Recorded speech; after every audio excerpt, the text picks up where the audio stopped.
yo creo que por ahí vamos a ver que estén todos silenciados. Si no lo están, le pedimos que, por favor...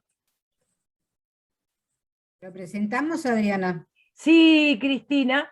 Bueno, la compañera, colega Cristina Machín, integrante de la directiva, Ok, va a darle la bienvenida formalmente a Pablo y lo va a bueno, presentar. Gracias, Cristina. bueno. Adelante.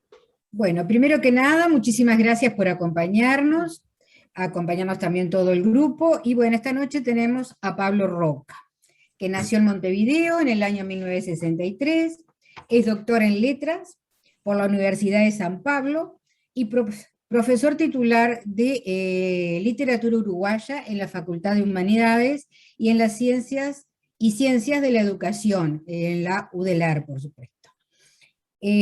Fundó en 1999 y dirigió hasta el 2012 el archivo literario de la institución universitaria. Es un investigador de nivel 2 de la ANI, es decir, la Agencia Nacional de Investigación e Innovación. Enseñó en varias universidades de Argentina, de Brasil y de México. Es traductor del portugués de varios escritores, como Lima Barreto y como Machado de Asís.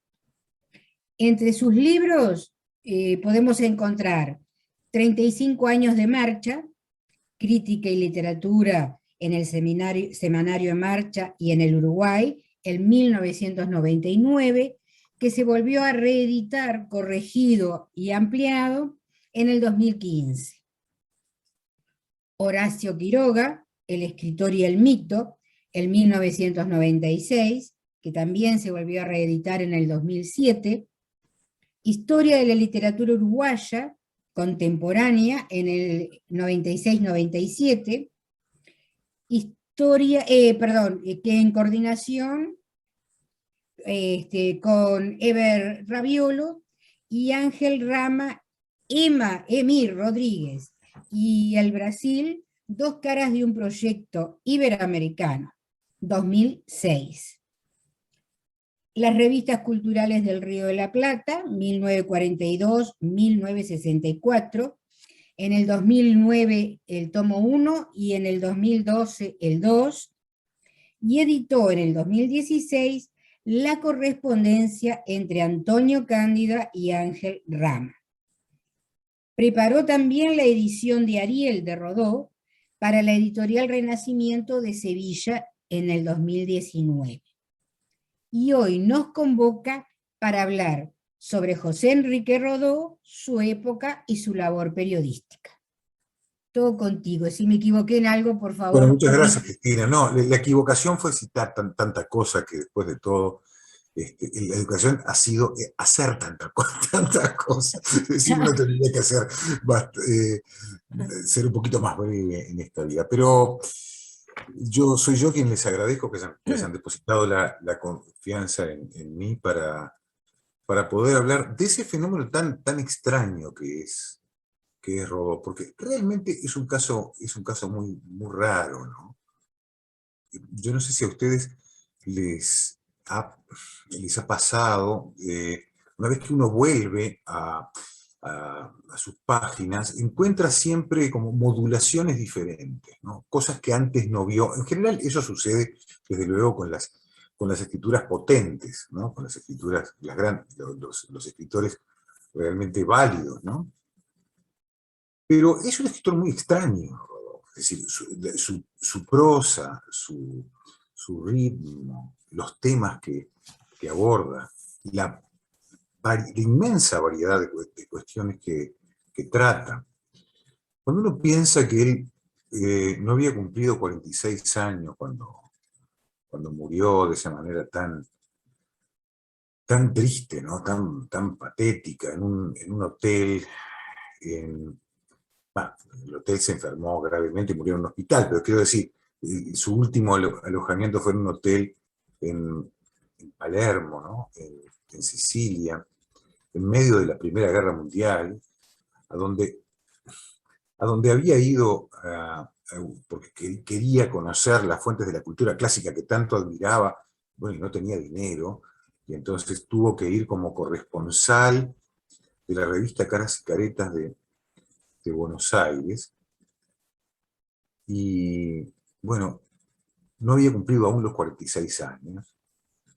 Creo que nosotros sabemos muy bien que, que no es mucho tiempo, 46 años de vida, que queda mucho por hacer después de esa frontera, y sin embargo, él ya se había convertido en un paradójico clásico. ¿Por qué digo paradójico clásico? Porque, porque ser uruguayo, es ser latinoamericano, digamos, hoy es una cuestión bastante complicada, ¿no? Para adquirir, salvo que no sea Messi o Suárez o alguien por el estilo, pero para adquirir algún grado de circulación fuera de la aldea o fuera de la comarca. Y cuando esto sucede en relación con la escritura, vamos a quedarnos en ese campo para no extendernos demasiado hacia otros lugares, no es francamente demasiado sencillo. Quiero decir, de otra manera, que es mucho más fácil que aquí se lea, supongamos, un escritor italiano relativamente reciente o aún reciente, y hasta que se lo consagre como tal, que a la inversa.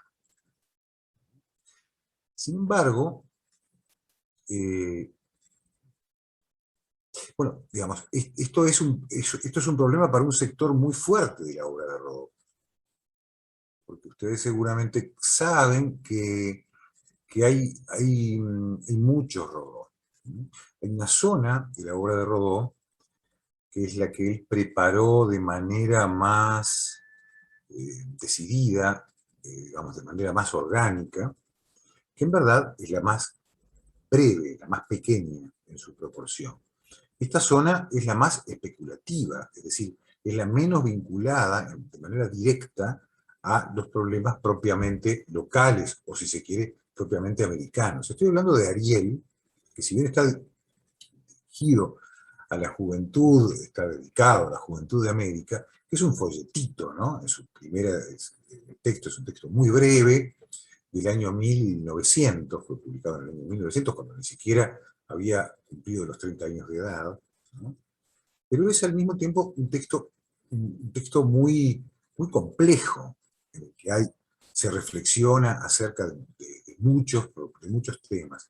El destino de la juventud, el problema de la enseñanza, la cuestión americana, el contraste entre la cultura anglosajona y la cultura hispanoamericana, el utilitarismo versus la espiritualidad, las fuentes de la cultura americana radicadas, en su opinión, en el mundo occidental y en la cultura clásica antigua, griega y romana. Bueno, en ese pequeño texto están todos estos asuntos y seguramente bastante más. Por otra parte, formulados de una manera muy singular, porque no es un ensayo en el sentido contemporáneo, digamos así, del término, sino que se trata del discurso de un profesor llamado Próspero, que en realidad es un personaje de una obra de William Shakespeare, ¿no? A quien él toma prestado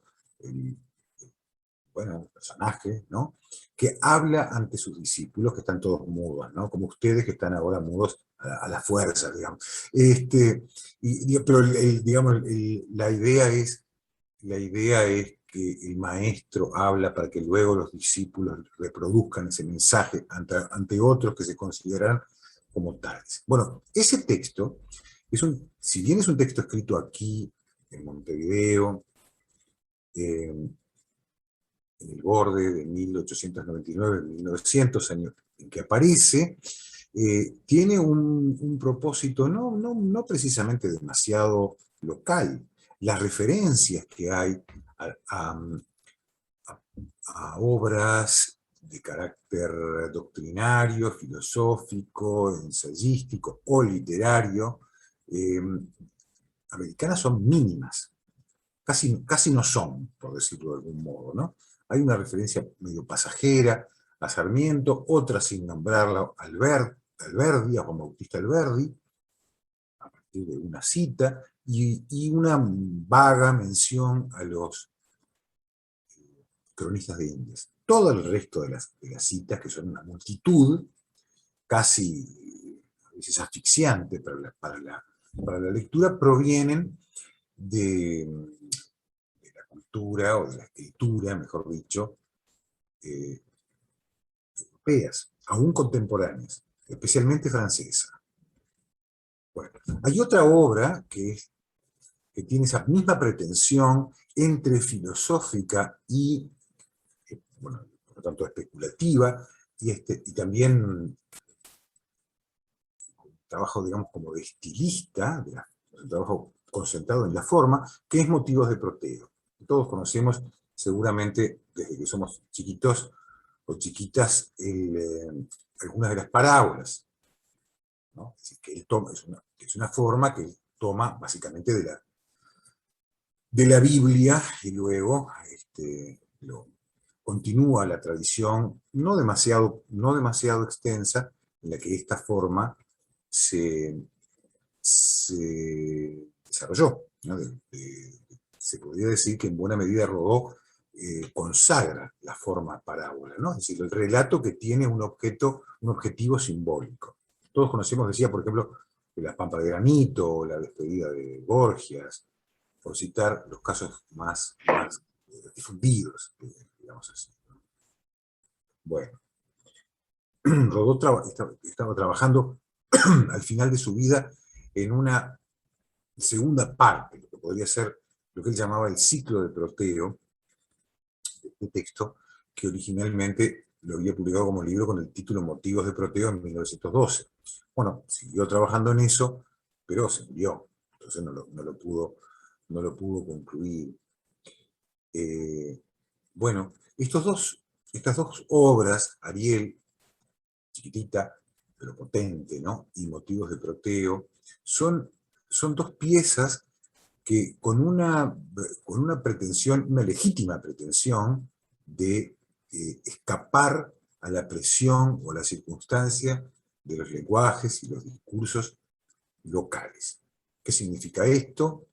Esto significa que en cualquier parte del mundo, pero especialmente en América y en cualquier época, incluyendo esta, pero quizá mucho más en aquel momento, había como un mandato casi imprescindible para quienes ejercían la escritura de integrarse a la vida social de estos países que tenían como sabemos, una vida no demasiado apacible,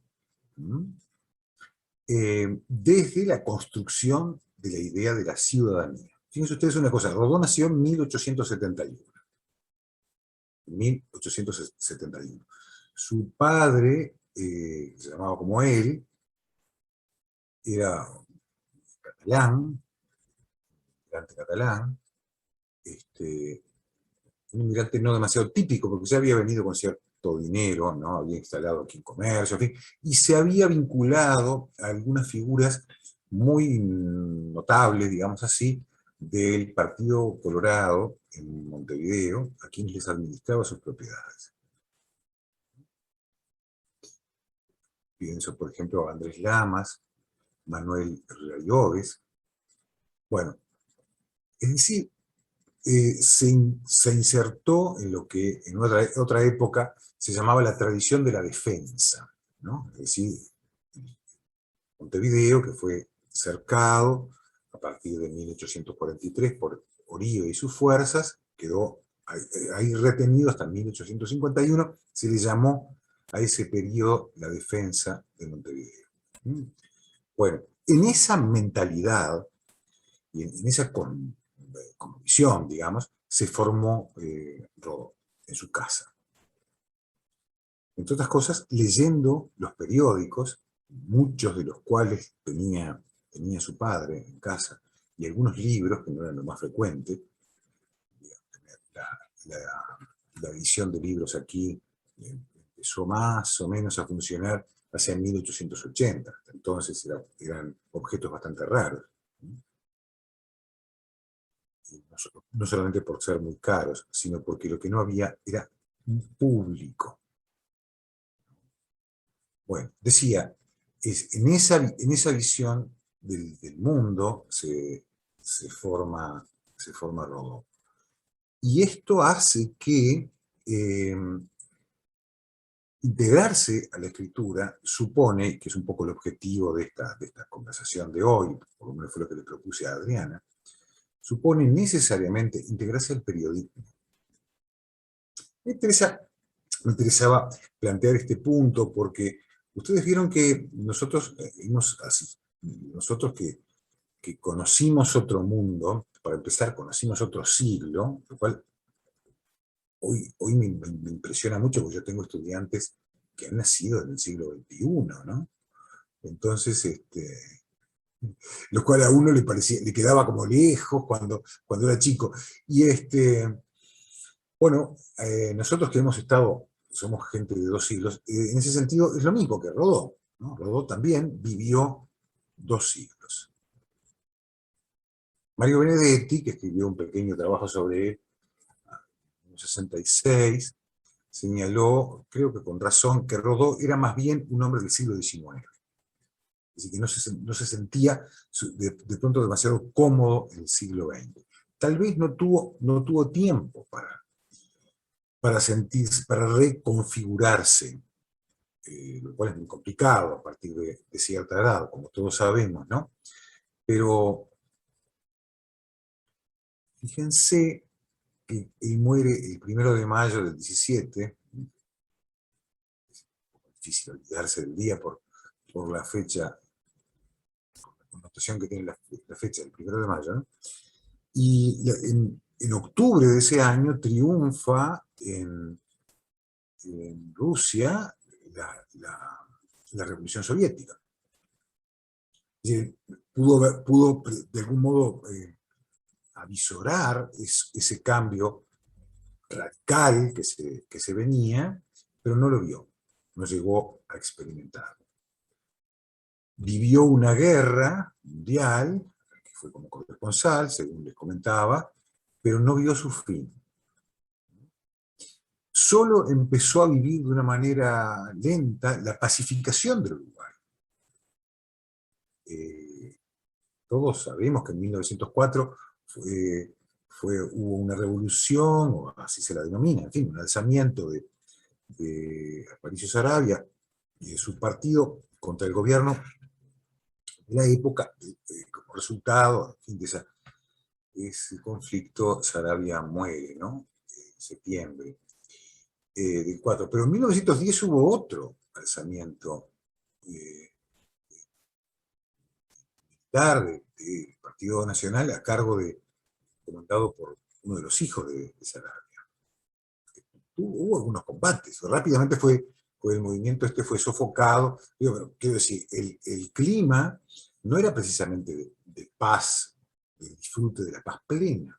Todo eso a Rodó le parecía insoportable, ¿no? No, el esfuerzo por tratar de construir eso que denominaba como ciudadanía, él lo veía como algo complejo y al mismo tiempo un poco vano. Quizá por esa razón, y quizá porque se sentía enfermo, creo, y tal vez porque se había convertido como en una estatua humana, ¿no? Le costaba andar por la calle, la gente lo saludaba, se quitaba el sombrero, los hombres se quitaban el sombrero a su paso, le daban la pared, cosas así. Bueno, tal vez para escapar de todo ese asedio que quizá buscó, quizá no, fue que decidió irse a Europa aún en las condiciones en que se fue. Bueno,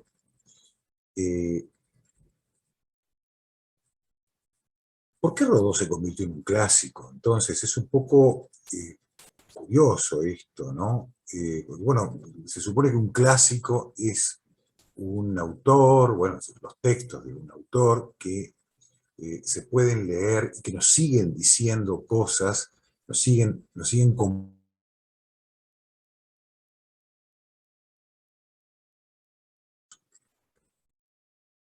bueno, en ese sentido, uno podría decir, estaría ese núcleo de su obra, que sería Ariel y Motivos de Proteo, que parece apostar más fuerte hacia una lectura futura.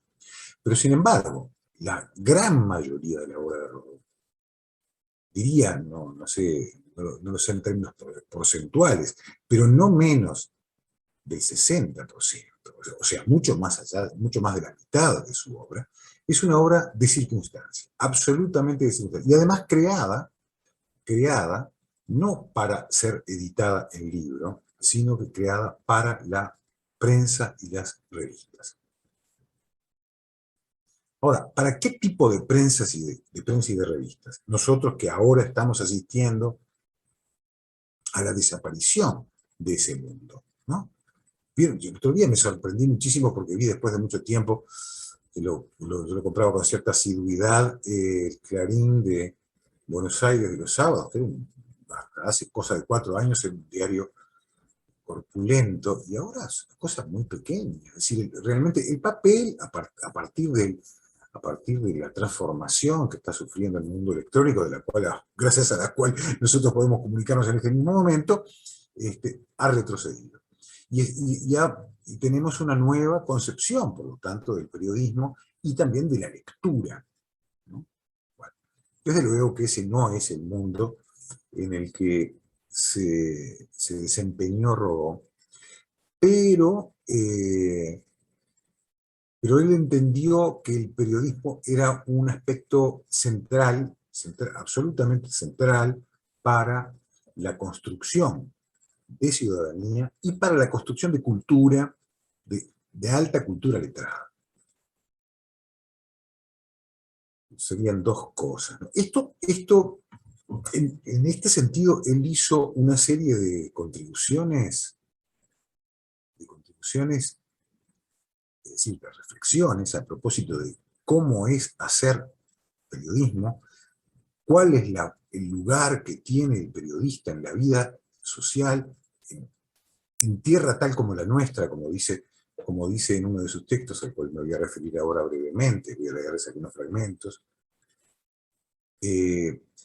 Me parece que las reflexiones, bueno, me parece, quiero decir, hasta donde yo conozco, las reflexiones acerca del periodismo en América, que por supuesto tienen sus características particulares, son de las primeras, si no las primeras, acerca de cuál es el destino y la forma del periodismo. Es decir, es algo que lo preocupó fuertemente. La cuestión es, me parece, es preguntarse por qué lo preocupó tan fuertemente. Es decir, quiero decir, nosotros estamos acostumbrados hoy a pensar a los escritores en términos de libros. Uno dice, yo qué sé, Quiroga, y entonces piensa en cuentos de amor, de locura y de muerte, o piensa en Los Desterrados, no sé. Pero el ejemplo creo que viene a cuento porque la obra de Quiroga, tanto como la obra de Rodó, fue en una proporción significativa, muy significativa, publicada antes en la prensa. Y en realidad quienes leían libros eran muy pocos. Ejemplo más preciso, Ariel, por ejemplo, ¿no? Yo qué sé, cuando se produjo el centenario de Ariel en el 2000 hubo reediciones oficiales, congresos en todas partes, homenajes y todo lo demás. Pero miren, entre 1912 y 1916 no hubo ninguna edición de Ariel. Y según mis cálculos, que me esforcé bastante en afinar digamos, la punta del lápiz al respecto, este libro no fue, en todas las ediciones que tuvo en vida de Rodó, la última fue de 1916, o sea, un año antes de su muerte, no debe haber superado los 10.000 ejemplares. entre 1900 y 1916. Pero no hay que olvidar que varios de esos textos, por ejemplo, sigo en el caso de Ariel, eran reproducidos fragmentariamente en la prensa. ¿En la prensa de dónde? De cualquier parte. Pueden ser de ciudades pequeñitas, ¿no? Ya sea a través de citas, referencias, en fin, de manera que la forma de la lectura no puede ser pensada como algo unidireccional. Es decir, no se puede pensar la obra de alguien como un conjunto de libros que uno va, compra o consigue en una biblioteca o alguien le presta y por ahí se consume. No, las maneras de leer, de llegar a la lectura son múltiples. En ese sentido, creo que los tiempos no han cambiado tanto. Es decir, nosotros hoy leemos en el celular, en la computadora, qué sé yo dónde, o escuchamos en la radio, en la tele, fragmentos, pequeños textos, ¿no? Con esa composición fragmentaria, pues es lo que básicamente nos nutre. Luego podemos llegar a textos más complejos o de mayor desarrollo, pero no son los más fáciles de hallar, digamos, ¿no? Bueno, es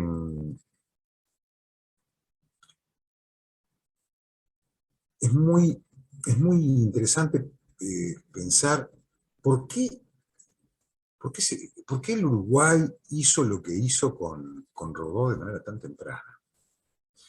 Fíjense ustedes una cosa, en 1910 murieron al mismo tiempo dos muchachos que tenían 35 años cada uno, que habían nacido el mismo año, que fueron Florencio Sánchez y Julio Herrera y Raese. Julio Herrera, por otra parte, Raese era sobrino de don Julio Herrera y Oves, que había sido presidente. Es cierto que en ese momento no estaba, su estrella política había declinado mucho. Los honores públicos que recibieron fueron considerables, pero no tiene punto de comparación con los que recibió Rodó. 7 años después, muere Rodó. En el año 1920 se produce el repatrio de la repatriación, ¿no?, de sus restos.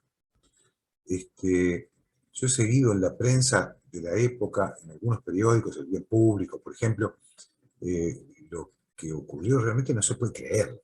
Había, por ejemplo, hasta asociaciones de costureras que se incorporaron a los homenajes públicos a Rodó en 1920. Una manifestación inmensa, por 18 de julio en Montevideo, y que se reprodujo en distintas ciudades y pueblos del interior del país en su homenaje. ¿Qué le decía Rodó a la gente? ¿Por qué hubo una combinación de interés oficial por alzar su memoria y al mismo tiempo la gente común, quizá muchos de ellos que ni siquiera habían leído más que alguna página suelta, veían en Rodó algo? Bueno, tal vez el país estaba necesitando, una vez que se estaba formando como tal, de un país muy nuevo, fíjense ustedes que no tenía ni siquiera 90 años de existencia. Un país además que había sido muy dividido a lo largo de por lo menos 70 años, que estaba trabajosamente saliendo de sus peores conflictos y traumas. Bueno, necesitaba alguien que, como la escritura de Rodó, buscara el equilibrio entre las distintas partes. Eso a pesar de que había sido un convencido hombre del Partido Colorado desde la cuna, ¿no? Había sido diputado hasta 1916, cuando renunció y se fue para Europa. Pero, digamos, su estilo siempre había sido el de la búsqueda del equilibrio, digamos así. Y no era fácil encontrarlo en cualquiera. Por otra parte, era un sujeto cuya escritura había alcanzado las primeras proyecciones internacionales dentro de las posibilidades de estas proyecciones, según les comentaba al principio. Por ejemplo, México, Alfonso Reyes, que era muy jovencito en ese momento, que luego se transformó en un intelectual importantísimo, leyó, consiguió un ejemplar de Ariel y le propuso a su padre, que era gobernador del estado de Monterrey, que hiciera una edición para la circulación de ese libro entre los jóvenes mexicanos. ¿Mm? Rodó se enteró tarde de eso, por supuesto que dejó hacer, no tuvo ningún inconveniente en que esto ocurriera. Lo mismo pasó en Cuba por 1909, 10, sin decir a Guabá, un buen día apareció una edición allá. Es decir, la escritura de Rodó fue vista como una escritura con una proyección en un más allá de la obligatoriedad de ocuparse de la cuestión pública inmediata en América. Por esa razón se produjo, se me ocurre, esa temprana consagración que hace que no hay ciudad del país que no tenga una calle de relevancia con su nombre, plazas, bustos, hasta un pueblo tiene su nombre. Del otro lado se llama Florencio Sánchez, pero bueno, no está mal, ¿no? Ese tipo de un parque, sabemos, enorme, ese tipo de rituales nunca más volvieron en la historia del país.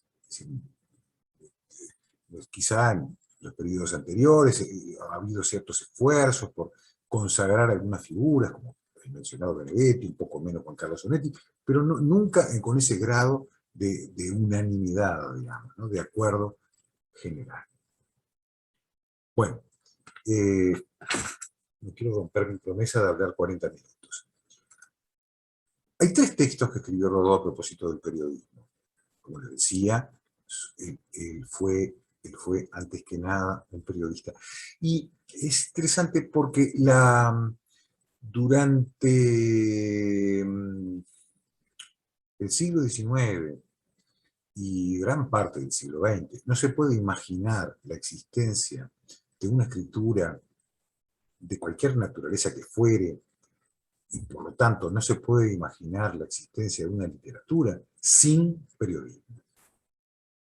Entonces, dicho de otra manera, de no haber existido la prensa periódica en cualesquiera sean sus formas, revistas, diarios de gran circulación, periódicos publicados en pequeñas ciudades del interior de todos los países americanos, bueno, no hubiera prosperado antes que nada la lectura, las formas de la lectura, y dentro de estos periódicos, por ejemplo, la reproducción de poemas, de pasajes de novelas, o de novelas publicadas íntegramente en folletín, ¿no? Es decir, en serie. Ahora que todo el mundo mira series en la televisión, en realidad el régimen viene de la publicación de novelas por entregas, ¿no? Que eso empezó hacia la década del 40 del siglo XIX. Bueno, así que como para que no interesarle el fenómeno a Rodó, porque él claramente se dio cuenta que era mucho más eficaz la llegada que podía tener el periódico, así sea un periódico modesto, hasta un periódico barrial, digamos, que la que podía tener la educación, que por otra parte, como sabemos, es un proceso muy lento. Se puede golpear y se cae todo, pero construir eso siempre lleva muchísimo tiempo, ¿no? Por otro lado, hacia 1910, digamos, aparecen los primeros efectos ya bastante claros de la famosa reforma llevada adelante por José Pedro Varela, o imaginada por José Pedro Varela, ¿no? Década del 70 del siglo anterior. O sea, ya hay un conjunto de alfabetos lo suficientemente atractivo como para que los mensajes, digamos así, se puedan reproducir. Bueno, así que en el año 1909, no es casualidad que en el año 1909 se funde el Círculo de Prensa de Montevideo. Y como era generalmente habitual, se le ofrece la presidencia a Rodó. Rodó lo tenía medio como, no se tomen esto como una falta de respeto, pero bueno, es como si fuese un comodín. Venía un escritor francés relevante de visita a Anatole France, por ejemplo, ¿no? Dale, Rodó, se mandaba el discurso, ¿no? Bueno, crean el círculo de prensa y es él quien hace el discurso, que en realidad no es un discurso específicamente sobre la institución, sino justamente sobre la función de la prensa y la actividad del periodista. Había como una distinción, decía, entre periodista versus escritor, a pesar de que los escritores eran necesariamente periodistas. Justamente, Rodó, en ese texto, que después reúne en un libro que se llama El Mirador de Próspero, consagra la alianza posible, digamos así, entre periodista y escritor. Para él hay tres modelos, ¿no? En primer lugar, el periodista es un militante, en el sentido de que es alguien que participa activamente de la cosa pública de manera cotidiana. No es que sea militante de un partido específicamente. Eso es algo que le interesa mucho a él, porque por supuesto que todos los periódicos de la época, como siguió sucediendo y de algún modo sigue sucediendo hoy, ¿no?, están más o menos alineados con un partido político o con un sector determinado de la opinión pública. En aquel momento no había casi periodismo fuera de los partidos políticos. Es decir, la prensa tenía una expresión enorme, bueno, era lo único que había. Fíjense que el cine se creó en el año 1895, ¿no?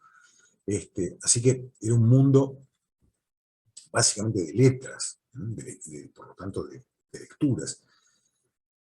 Entonces, a Rodó lo que le interesa es marcar con esto que la militancia no está dada tanto por la defensa de un partido, sino que la militancia tiene que estar dada por el compromiso con el cuerpo social, digamos así. Ese es un primer punto. Un segundo punto es la idea de que el periodista es una especie de profeta. Es decir, es aquel que tiene que predicar, él tiene un lenguaje que es bastante habitual en Rodó, un poco, ¿cómo decirlo?, que mezcla una matriz de tipo religioso y la traslada al conocimiento de la vida social, a la aplicación de la vida social. Leo una cita que tengo anotada acá: no soy un profano en vuestra comunión, y aún pudiera decir que no he oficiado en sus altares. Creo que la cita es bastante clara respecto de esta idea de que el periodista es alguien que tiene que estar como, de algún modo, como cuidando, fomentando esa planta, ¿no?, el surgimiento de esa planta que sería una sociedad sana. Y en tercer lugar, y lo que me parece que es más importante, el periodista es un gran difusor de la cultura. Y un defensor, por lo tanto, en consecuencia, esto es lo que piensa Rodó, del bienestar general a partir de esta defensa. Por eso es un escritor, ¿no? En consecuencia, el escritor tiene que ser periodista para poder realizar este feedback, digamos, ¿no?, esta retroalimentación del vínculo con el mundo más inmediato al que le devuelve lo mejor de sí mismo. Ser escritor y no haber sido, dice, ¿no?, ni aún accidentalmente periodista en tierra tal como la nuestra, significaría, más que un título de superioridad o selección, una patente de egoísmo. Ser escritor y no haber sido periodista significaría no haber sentido nunca esa voz imperiosa con que la conciencia popular llama a los que tienen una pluma en la mano a la defensa de los intereses comunes y de los comunes derechos, ¿no? Creo que la idea es muy clara, ¿no? Pero a su vez, fíjense ustedes que él no puede desprenderse de la construcción de un discurso de carácter social o comunitario. Quiero decir con esto que si uno piensa en Julio Herrera y Reise, a quien citaba en aquel momento, hace más bien el recorrido inverso. Julio Herrera, por poner un solo ejemplo, ¿no? De algún modo trata de apartarse de los problemas, de los asuntos que son más urgentes en la vida social, para concentrarse en cuestiones relacionadas con la forma o con el lenguaje, propiamente dicho. Rodó está todavía lejos de esa posibilidad. Tanto que hay dos textos más, uno que es un pequeño prólogo a un folleto que se llama La prensa en el Uruguay, en ese prólogo Rodó dice que la función del periodista es una función moral. O sea, el periodista tiene que cuidar, por lo tanto, no solamente informar, decir, comunicar, sino que tiene que cuidar aspectos que tienen que ver con la moral cívica. Esto es interesante porque lo dice muy poquito tiempo después del discurso de 1909, es decir, empieza a ver que el mundo está dando un giro, y sobre todo empieza a ver que apareció una nueva figura, es decir, en realidad ha aparecido una modificación tecnológica sustancial, no tan grande como la que ha rearmado el periodismo en los últimos años, que es la teletipo, ¿no? El telégrafo sin hilos. La teletipo y el telégrafo sin hilos producen las agencias de noticias, la agencia Reuters, por ejemplo, o Associated Press, por ejemplo, o France Press, que crean noticias y transmiten esas noticias a través del telégrafo, que son recibidas, donde sea, ¿no? Supongamos aquí, por las pequeñas centrales locales, y que esos mensajes son descodificados. Y a partir de la descodificación de esos mensajes se escriben textos. Bueno, esto crea un nuevo tipo de periodista, que es el que en Estados Unidos se llamaba el reporter. Así que ya no se preocupa tanto por escribir, por cuidar el estilo, trabajar el lenguaje en su forma más sofisticada, digamos, sino que se preocupa más que nada por la información. Y por la información que a veces roza lo escatológico, el crimen, los aspectos más oscuros de la vida cotidiana, que es, digamos, el tipo de periodismo que, como sabemos, sobre todo en los medios de comunicación de masas, triunfa más notoriamente desde entonces hasta hoy. Esto a Rodó lo altera muchísimo, considera que esto es extraordinariamente peligroso, y en 1914, y con esto termino, escribe un artículo que se llama ¿Cómo ha de ser un diario?, que aparece en un diario que se llama El Telégrafo, que es el diario del Partido Colorado Liberista, en el que defiende la hipótesis de que la noticia debía apartarse del crudo o utilitarismo. Dice que no debe reflejar el pormenor realista de los hechos donde aparece en repugnante desnudez la bestia humana. Bueno, en su lugar debía regirse por el espíritu de hospitalidad para acoger todas las opiniones. Porque, dice, la función de un diario es democratizar la cultura allí donde rara vez logra penetrar el libro. Donde rara vez logra penetrar el libro. Bueno, y con esto cierro mi speech, que se pasó un poquito de los 35 minutos. Les agradezco. Creo que estábamos todos muy dispuestos a seguir escuchando sin problema ninguno, ¿eh? Mi papá decía que yo vivía del cuento, así que podría seguir hablando porque un poco vivo por lo menos del relato.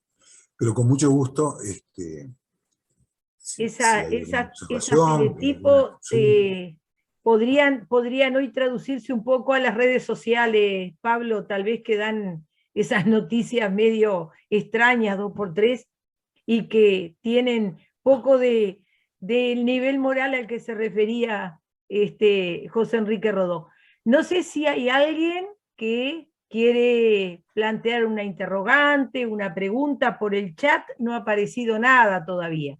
Pero si hay alguien que quiere consultar, preguntar algo, plantear, estamos a las órdenes. Me dicen, levantan la manito, a ver, voy a cambiar a la vista de galería, así los puedo ver a casi todos y a casi todas.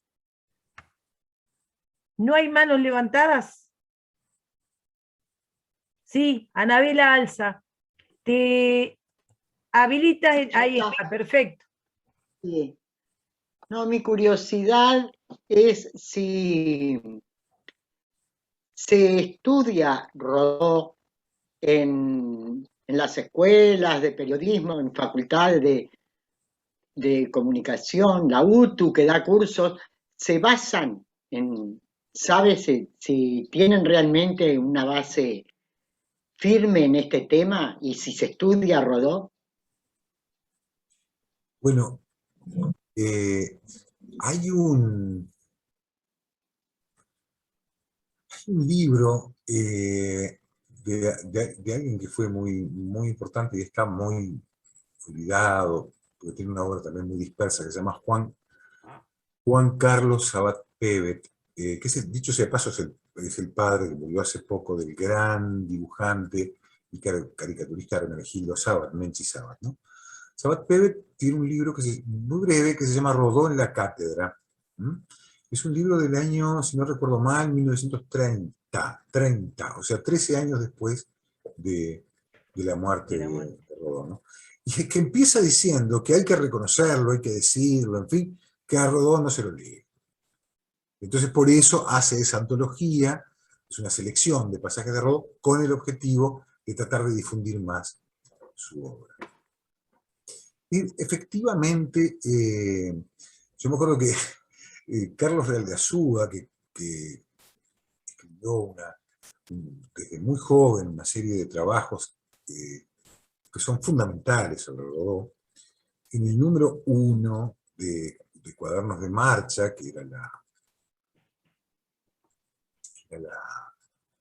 revista Hay una mensual que sacaba Marcha, ¿no? El semanario Marcha a partir del 67 empezó a sacar una revista más disciplinar, digamos, ¿no? Ese número 1 estaba dedicado a Rodó, ¿no? Sí. Entonces, el Real de Azúa tiene un texto que se llama El problema de la valoración de Rodó, que empieza brillantemente diciendo que, dice así, lo recuerdo casi de memoria, dice, un amigo mío dice que la obra de Rodó es como esas visitas guiadas de los escolares al Palacio Legislativo. Los chicos bostezan en ese ambiente majestático, enorme, en esos techos con columnas romanas, en fin. Tiene algo frío la obra de Rodó, complejo, una prosa que tiene un ritmo y una seducción realmente extraordinarias, pero que al mismo tiempo es como antigua, el uso de las formas de tratamiento que son más propias del español de España, vosotros diréis, ¿no?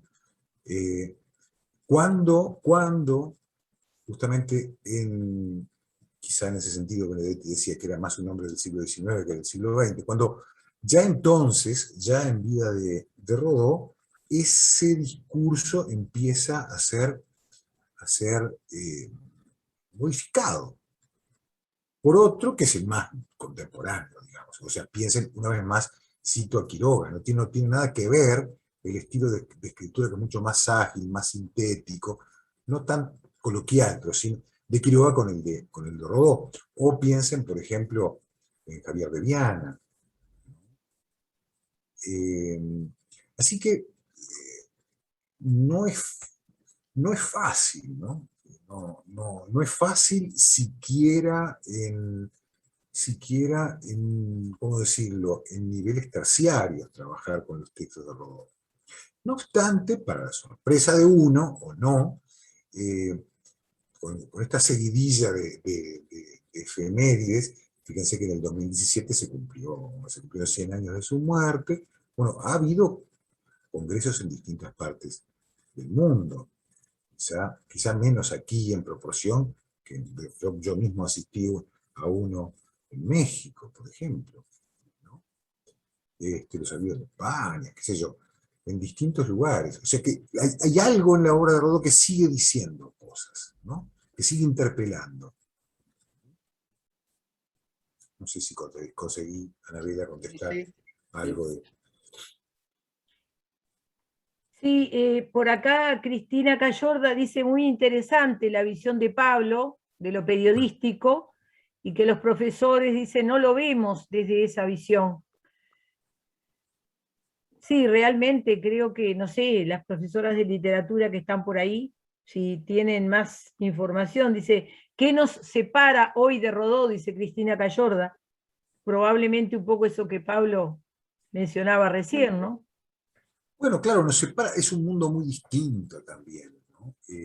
Sin embargo, por ejemplo, en relación con esta última eh, observación, que es una observación, esta última observación a propósito de que el periodismo no debería concentrarse en el pormenor realista, repugnante, etcétera, ¿no? Que es el modelo que triunfó notoriamente a partir de los años 50, 60, 70, cada vez más, ¿no? Es decir, cada vez se avanzó más en la exposición digamos, de las diferentes formas de la violencia cotidiana, quiero decir, ¿no? Bueno, hay una cuestión de sensibilidad que nos separa, pero a su vez que nos puede llegar a reunir con él una vez más, ¿no? Hay también distintos lados, por ejemplo, en los años 60 se lo leyó mucho a Rodó, eh, desde tanto desde sectores nacionalistas, no digo nacionalistas vinculados a un partido político, sino a una visión más americanista, cuanto en sectores inclusive más cercanos a formas del socialismo, como un escritor antiimperialista. Efectivamente, en Ariel hay un sector de su obra que es bastante limitado en relación con otros problemas que se trabajan ahí, poco menos de un tercio, si se quiere, en que aparece el contraste entre el mundo, los valores que están triunfando en Estados Unidos, un Estados Unidos que está empezando a ser de a poquito un país relevante en el concierto digamos, de la distribución del poder en el mundo, ¿no? Faltaba todavía bastante para que tuviera la hegemonía que pasó a tener, sobre todo después de la Primera Guerra Mundial, ¿no? Bueno, es lo que él llama la nordomanía, ¿no? Es decir, la afición por parte de aquellos que admiran el modelo norteamericano de los valores del norte, que son los valores básicamente del utilitarismo, el llamado self-made man, ¿no? Es decir, el hombre que se hace a sí mismo a partir del trabajo, del ahorro, y no tanto de los valores espirituales. Pero ya tempranamente esa concepción que rebrotó en los años 60, quizá de una manera muy parcial, bueno, siempre vemos parcialidades, siempre vemos fragmentos, no tenemos más posibilidad que eso, si no seríamos dioses.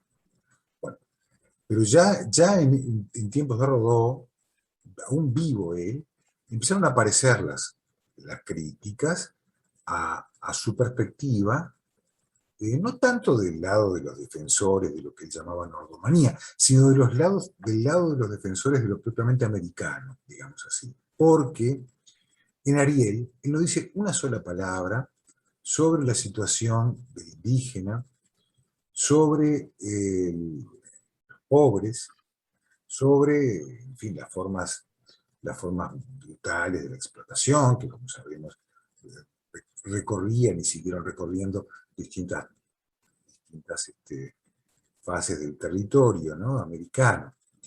Bueno, entonces se lo acusó de ser excesivamente idealista, es decir, de aferrarse a los valores digamos, más occidentalistas, perdiendo, no advirtiendo las posibilidades más propiamente americanas, digamos así. Así que yo creo que en medio de todos esos conflictos, es decir, de esas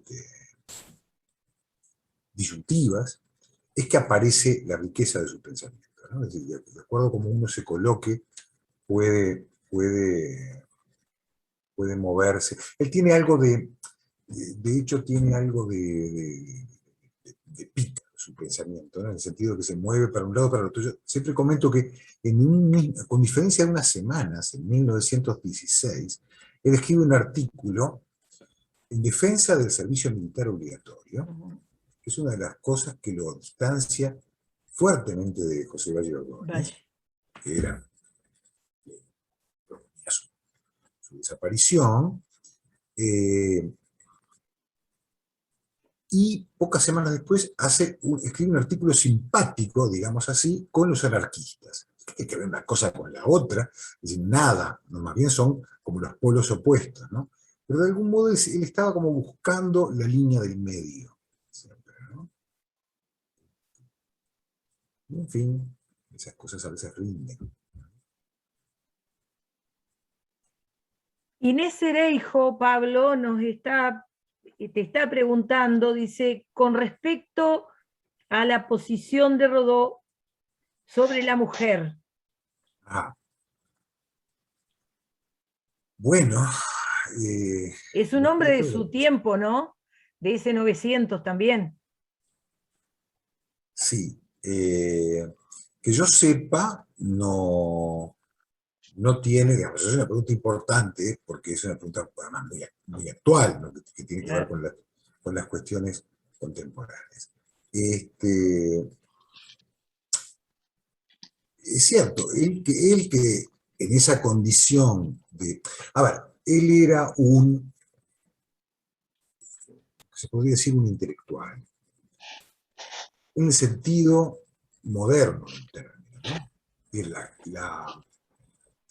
La noción de intelectual, la noción moderna de intelectual, aparece justamente en esos años, esos mismos años, en que a raíz de un acontecimiento brutal contra un capitán del ejército francés llamado Alfred Dreyfus, que es hostigado por su condición de judío en el ejército francés, se hace un gran movimiento en Francia que después empieza a repercutir en todo el mundo, incluyendo Uruguay, y ciertamente quien preside la Comisión Uruguay es Rodó, para variar, reclamando la reparación de Dreyfus contra el antisemitismo. ¿Quiénes son los que escriben?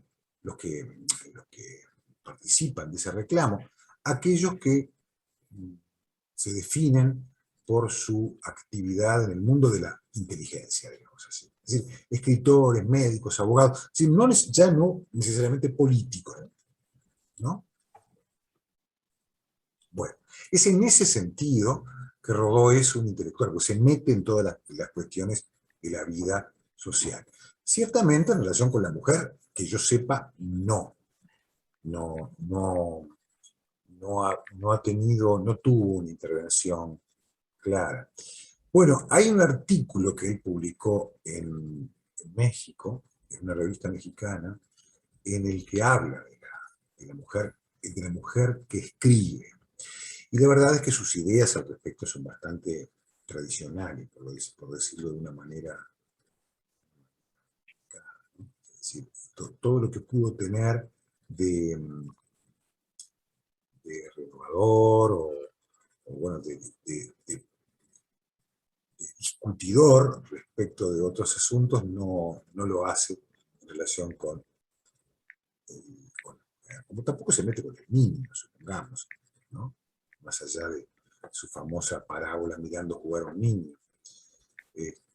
No, como tampoco lo hace, insisto, con el indígena bueno, o con la condición misma de los desheredados, vamos a llamarlo así. Él hizo un proyecto sobre este último punto, y ahora callo, que después que lo presentó en el Parlamento como legislador, y que después lo publicó en El Mirador de Próspero, el mismo libro en el que aparece La prensa de Montevideo, que se llama Del trabajo obrero en el Uruguay. Si uno lee eso hoy, la verdad es que hay una consideración de la condición del trabajador, una propuesta de una jornada de 12 horas, no de 8 horas.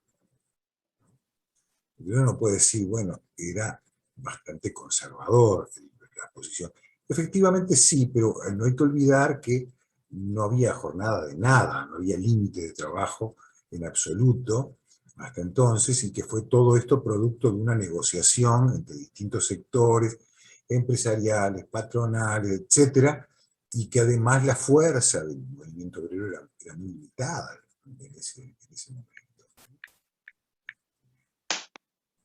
Bueno, en fin, por ahí va la cosa. Bueno, ¿hay alguna otra pregunta?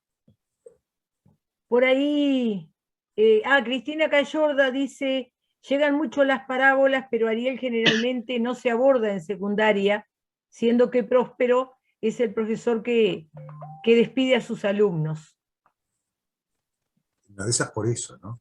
Claro, Porque nadie por quiere. eso no se lee, los profesores capaz que tienen un poco de temor de llegar a esa situación de despedida, y entonces siempre le sacábamos No, un poco el cuerpo a eso. yo creo que eso es verdad. Es que es muy difícil trabajar con un texto como Ariel. A esta altura habría que hacer como un glosario permanente, porque la mayor parte de los términos que él emplea son de difícil descodificación para aquel que no tenga una frecuentación de lectura intensa. Es un texto, además, la prosa de Rodó es una prosa que, como les decía hace un rato, en buena medida el nuevo periodismo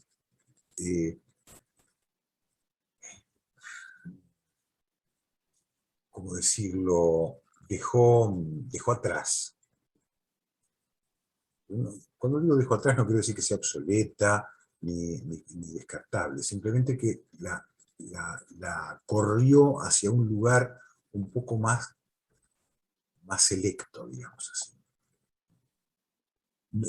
Uno lee cualquier periodo de Rodó, cualquier párrafo de Rodó, y el sujeto tiende a perderse, tiende a quedar atrás, aparecen complementos.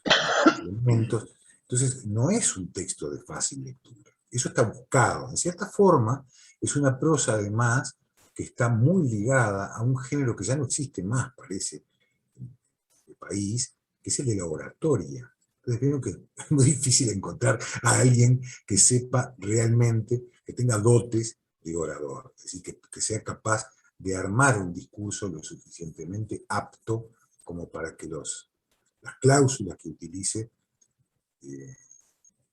bueno, fluyan adecuadamente, ¿no? Bueno, eso es Ariel, es un discurso. Si algo es básicamente un discurso. Entonces, como todo discurso, está lleno de redundancias, de algunas repeticiones, de entradas y salidas, que no es precisamente el ideal, digamos así, de la prosa moderna. Está muy claro, por otra parte, que un buen día, ese buen día es años 30, aparece Jorge Luis Borges, y que importa del inglés, usaré una metáfora, la precisión formal del inglés, ¿no? Sujeto, verbo, predicado, ¿no? Esa frase escueta, precisa, la lleva al español. Y eso produce una revolución en la escritura en lengua española, revolución a la que los españoles llegan muy tardíamente. Basta leer cualquier escritor contemporáneo, bueno, escritor en el sentido más amplio del término, ¿no?, de Borges, para notar la distancia que existe, ¿no? Y ese modelo, de algún modo, termina creando nuevos modelos semejantes que hacen que una prosa como la de Rodó sea un poco más compleja de descodificar. Es decir, Rodó es alguien que está realmente muy preocupado siempre por la palabra, como si hubiese excavado los sentidos más profundos del término. Y eso que, fíjense, él era autodidacta, ¿no? Era completamente autodidacta, había aprendido a leer y escribir en su casa. Es cierto que tenía esa biblioteca respetable de su padre, y después, en ese momento, Montevideo era una ciudad que estaba empezando a tener cierto apogeo. La Biblioteca Nacional de a poquito se estaba estructurando y había una gran biblioteca que hoy está lamentablemente completamente abandonada, que es la Biblioteca del Ateneo de Montevideo, que era frente a la Plaza Libertad, a la que iba a leer, a estudiar. Si uno quería ponerse en contacto con el pensamiento filosófico, digamos, más contemporáneo, por ejemplo, con la novela o la poesía más próxima, escrita en otras lenguas, tenía que ir ahí o a la Biblioteca Nacional. Él no sabía alemán, por ejemplo, tampoco sabía latín, pero sabía francés y un poco de inglés.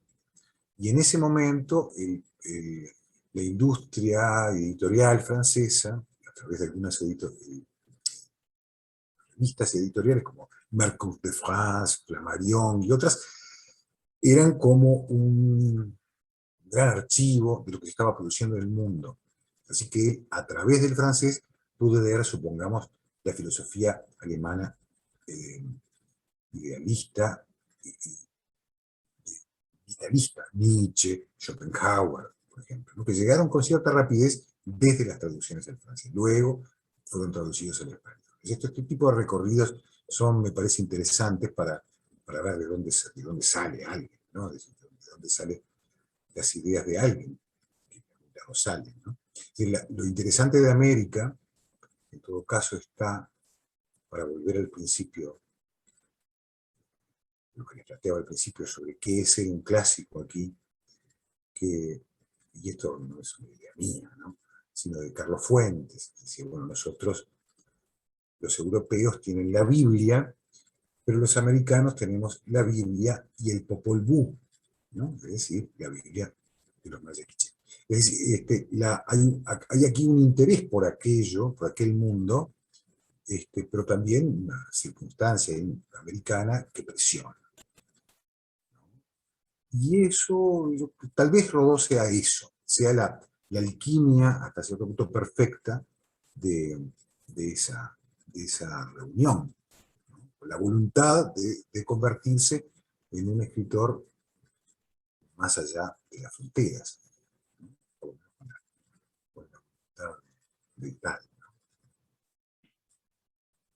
Y bueno, en un país europeizado como el nuestro, en ese comienzos del siglo XX, le puede haber resultado un poco más difícil también ver la realidad más profunda de América Latina, ¿no? Como le puede haber resultado también un poco más difícil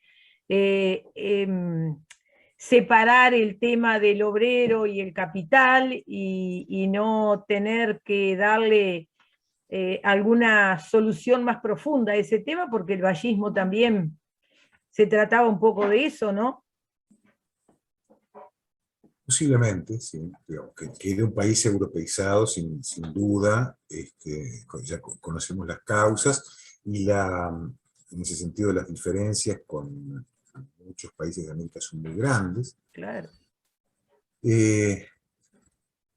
Sin embargo, es interesante cómo Ariel, sobre todo Ariel, ¿no?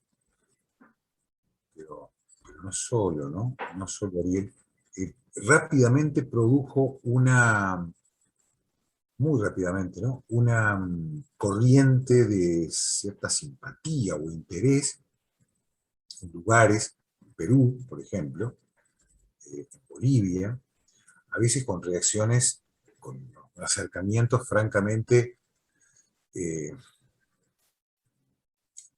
digamos, conservadores. Por ejemplo,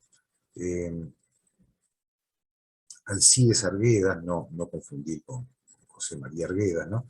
Escribió un libro que es un boliviano, escritor boliviano, que lo admiraba tanto a Rodó que hasta viajó a Montevideo para conocerlo. Tiene un retrato de él que lo va a visitar a la casa en la calle 33, que va bañada, y bueno, no está todo deshecho en todo caso. Que Rodó está sentado en un sillón, ve la semipenumbra. Bueno, Alcides Arguedas escribe un libro que se llama Raza de Bronce, que es un libro bastante racista, si se quiere, ¿no? Es decir, que considera al indio como un sujeto más o menos inferior. Y a Rodó no le parece tan mal eso, ¿no? Es decir, el ideal clásico y occidentalista prende fuerte, ¿no? En Brasil también. Hay varias lecturas coetáneas, algunos no tanto, algunos desconfían de lo del mensaje aguerrista. Pero bueno, sí, todo un mundo eso, ¿no? Es decir, el hecho que ustedes estén aquí a esta hora escuchándome hablar de este asunto y participando sobre este asunto, habla de lo que se podría llamar el enigma, Rodó, ¿no? Yo les diría que si tienen una oportunidad de ver estos textos, digamos así, menores, que de menores no tienen nada, háganlo, ¿no? Hay ahora con esto de internet, hay, por ejemplo, está la primera edición del Mirador de Próspero, se publicó en Montevideo en el año 12, está producida, ¿no? Aparte de estar en Clásicos Uruguayos, que hay una página de internet que tiene casi toda la colección de Clásicos Uruguayos, que es una grandísima cosa, ¿no? Y ahí hay, ese libro a mí me parece que es un libro fundamental, ¿no? Justamente porque recoge es una miscelánea, ¿no? Así recoge gran parte de los trabajos que él armó, que comenzó a escribir hasta ese momento. Son trabajos de crítica literaria, de cortesía literaria, de intervención en la vida pública, un poco menos, pero también los hay, ¿no? De, digamos, primeros avances sobre la teoría literaria, y eso no es poca cosa, ¿no?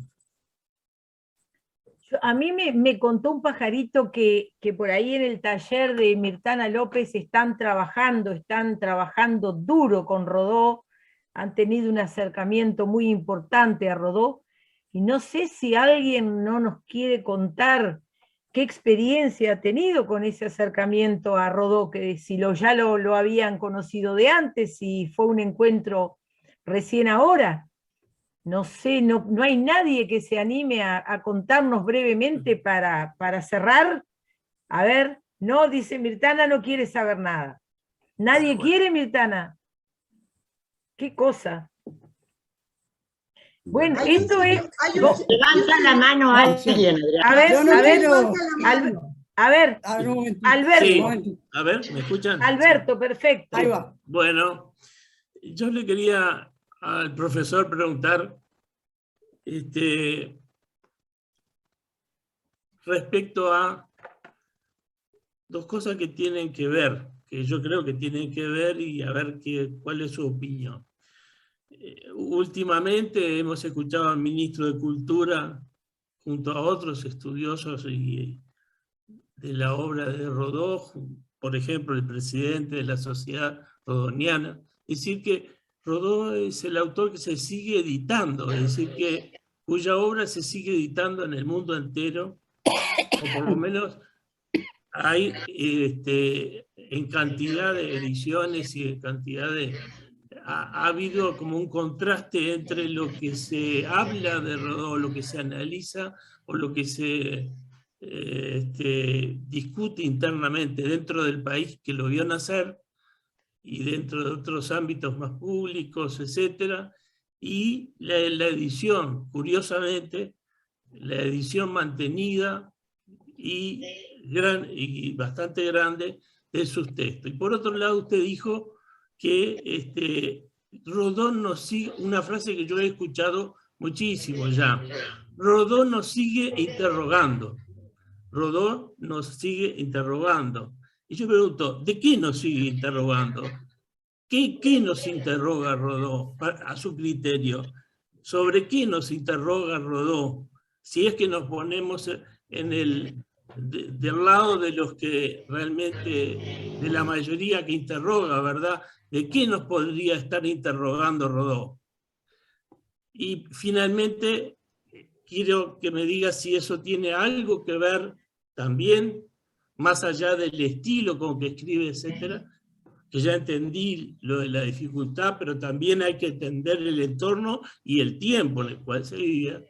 Quiero preguntarle acerca de qué tiene que ver todas estas cosas que han pasado sobre Rodó con la precoz denuncia que hizo en su tiempo sobre el avance del imperialismo en el mundo a cargo de Estados Unidos.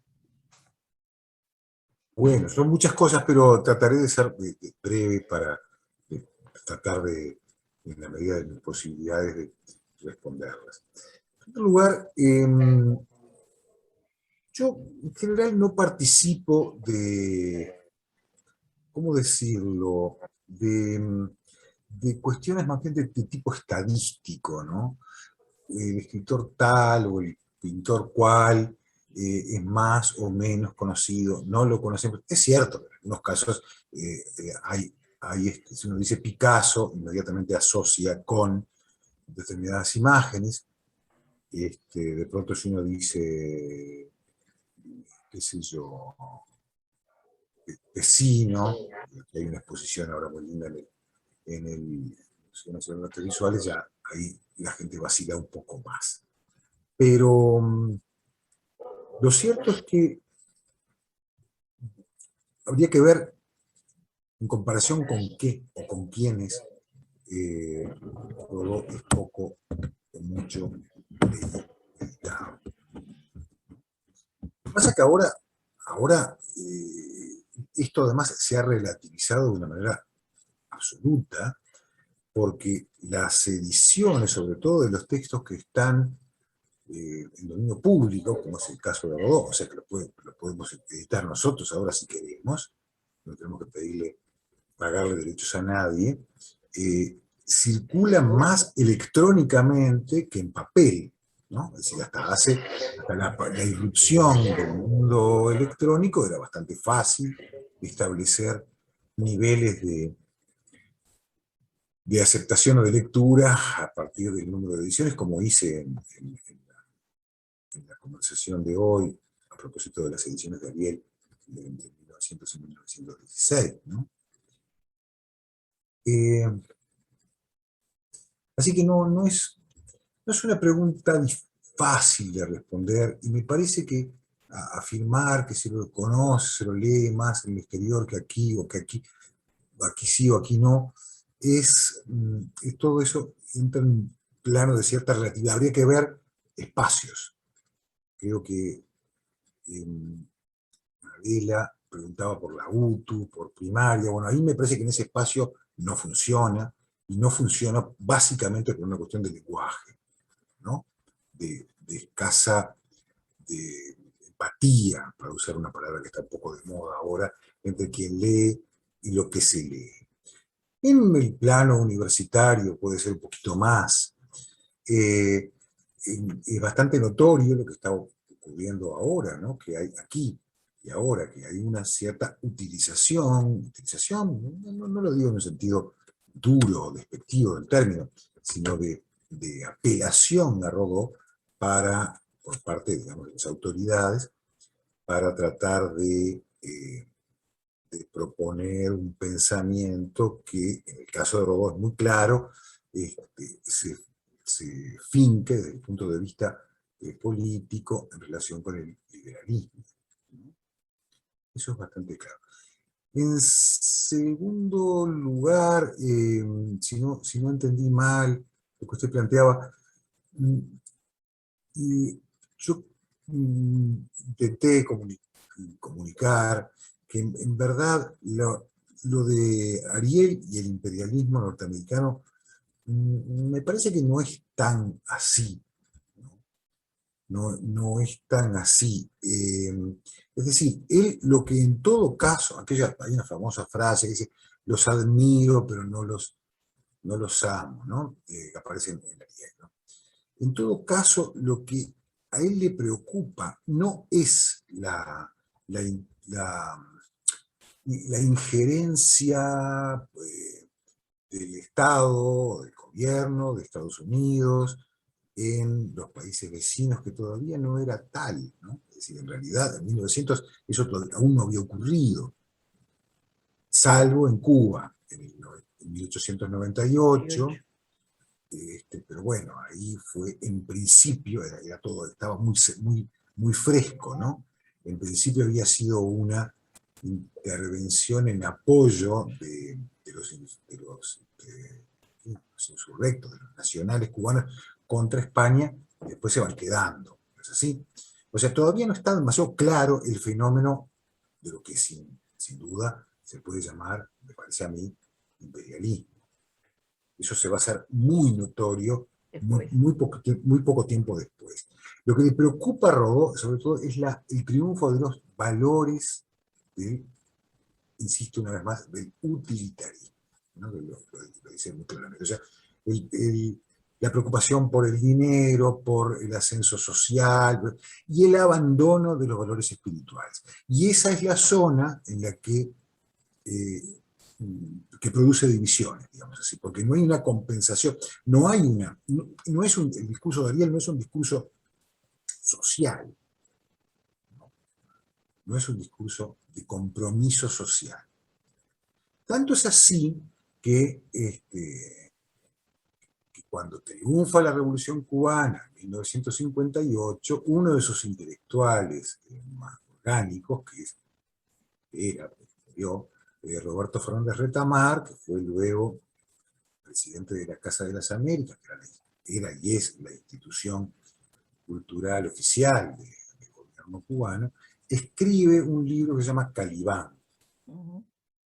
Calibán es el esclavo. Calibán, en Ariel, de Rodó, no es mencionado 2 veces, o 3, si no recuerdo, pero no es. ¿Sí? Es mencionado, pero no es. Es decir, Próspero habla e invoca permanente a Ariel y tiene la estatua de Ariel sobre su escritorio. ¿Sí? Calibán es el esclavo, es el que balbucea, el que no habla, el que no sabe hablar. Eso, las 2 imágenes de las 2 figuras, quiero decir, proceden de la obra de Shakespeare, La Tempestad, ¿no? Bueno, Fernández Retamar escribe esa obra, se llama Calibán, pero de algún modo como una respuesta a Ariel, de cierta forma, un homenaje en que revierte la imagen de Ariel, porque lo que busca es hacer hablar al americano, que es el que no sabe hablar, el que balbucea, ¿no? Que en su interpretación eso esa línea estaría encarnada en el nuevo proceso que se desencadenó en 1959. Bueno, así que para terminar, usted decía, ¿qué nos dice? Bueno, yo creo que dice, por ejemplo, nos interroga respecto de este problema. ¿De qué lado, cómo entender el fenómeno de la relación entre las distintas naciones? ¿Cómo entender el papel de la mujer en la vida social, ¿no? Cultural, el cual no se pronuncia o se pronuncia, digamos, conservadoramente, ¿no? Si se quiere. ¿Qué papel tiene que desempeñar la cultura letrada en una sociedad como esta, en la que valores del utilitarismo han triunfado? Es decir, estamos en una etapa que claramente de altísimo consumismo, que como sabemos está destruyendo, literalmente destruyendo el planeta, ¿no? Las noticias de hoy, sin ir más lejos, van todas en esa dirección, que nos espera posiblemente lo peor, si así seguimos y nada indica que así nos sigamos, ¿no? Paradójicamente ahora no solo por impulso de capitalismo más sofisticado y exitoso de Estados Unidos, sino también del capitalismo radicado en China, ¿no? Sí. Bueno, y bueno, quizá en una era de que Lyotard llamó la era del vacío, en la que es muy difícil defender valor, porque a fines del siglo XIX Nietzsche escribió un famoso texto en el que proponía la muerte de Dios, ¿no? Dios ha muerto. Entonces dice, Dios ha muerto, ¿qué queda? Queda solamente el hombre, el sujeto humano en el centro, ¿no? Bueno, entonces empezar a construir valores a partir de lo estrictamente humano sin pensar en la trascendencia. Quizá hoy lo que nos pasa es que ya no tenemos ni siquiera esa referencia muy específica, ¿no? Quizá no tenemos demasiados valores ni siquiera a propósito de lo humano. Entonces me parece que Rodó, que tiene una preocupación fuertemente espiritualista en ese sentido, ¿no? Humanista en ese sentido, que piensa que la cultura puede ser, la alta cultura, puede ser la vía de salida para llegar a ese objetivo. Bueno, es un camino a discutir, por lo menos, ¿no? Es cierto que también en nombre de la cultura se han hecho muchas cosas, ¿no? Bueno, por ahí va, me parece, ¿no? Bueno, yo creo que son ya las 20:30, así que estamos en hora de liberar a Pablo, porque ha tenido la gentileza de acercarse a esta propuesta que le hacíamos, a esta invitación. Quedaron algunas preguntas por ahí. ¿Cuál será la razón por la que tantos parques llevan el nombre de Rodó? Anabela dice, tal vez, Bueno, dice yo. no, pues eso se puede representar, se puede responder Sí, rápidamente, a ver, si me permitís. ¿cómo Un no? poco traté de decirlo, ¿no? Sí, Se necesitaba una figura. exacto. Hace poco, un amigo, el doctor Wilfredo Penco, que ha trabajado durante muchos años en Rodó,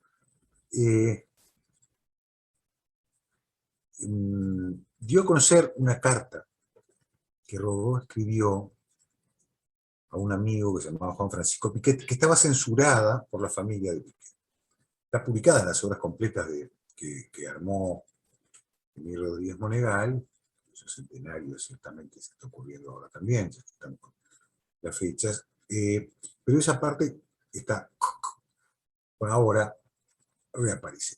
Es una carta, en realidad son dos cartas, en las que Rodó le dice a su amigo, que no está en Montevideo, está en Europa, que hay noticias sobre la guerra de Cuatros que hablan de la inminente muerte de Aparicio Sarabia. Entonces, dice, bueno, menos mal, dice, en términos no demasiado diferentes, que se termine de una buena vez con todo este gauchaje. Es decir, la parte más inmoderada, ¿no?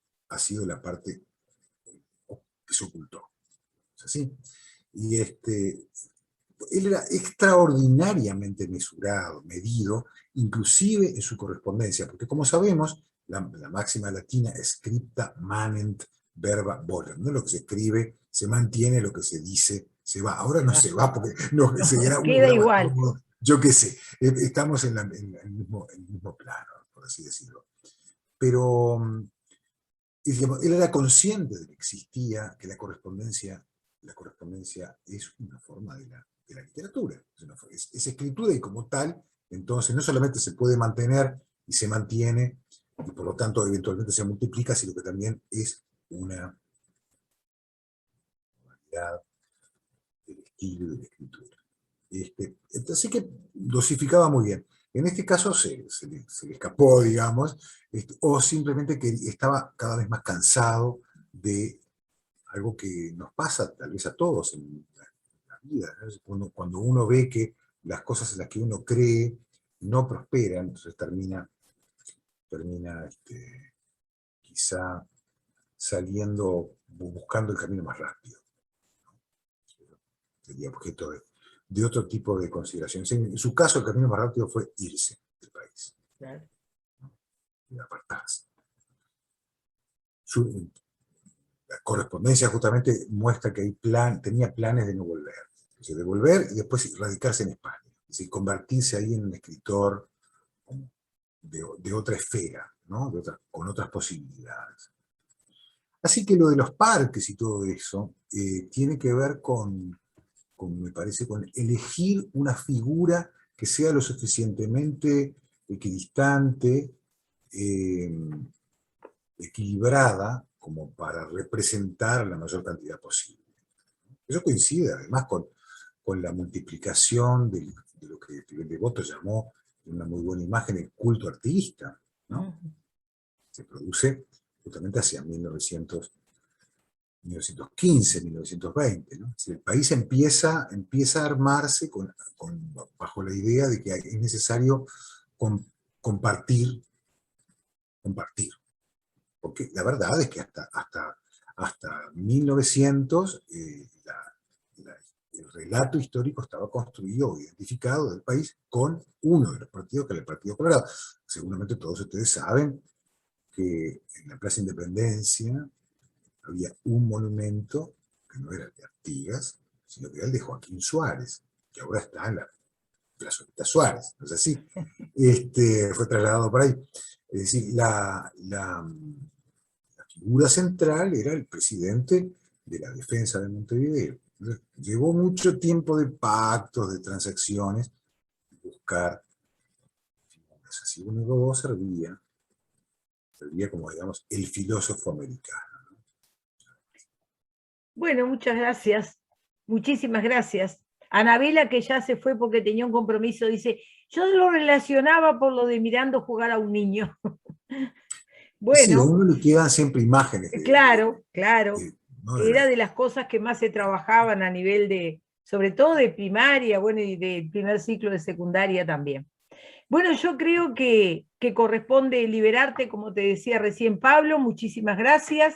No vamos a hacer el único encuentro, tendremos próximamente la oportunidad de convocarte, así que para otros encuentros. Muchísimas gracias. Gracias a todos los que... Me quedo grato de ustedes y no se puede... Para empezar, la mejor manera de aprender es enseñando. Si uno no dice lo que piensa y no dialoga y no contrasta, no aprende nada. Así que soy yo el que quedo grato de ustedes. Bueno, en este público hay muchos docentes ya jubilados, somos la mayoría, pero sabemos que enseñar es una buena forma de aprender. Sin duda. Muchísimas gracias, Pablo, y a todos los que nos acompañaron esta noche, esta tardecita, y nos encontramos el jueves a la hora 19. La profesora Margarita Patrón nos va a acercar una figura, Ignacio el Indio Terán, el botero del rey. Comienzos de la Fundación de San José. Chau, Pablo, saludos, bien a todos.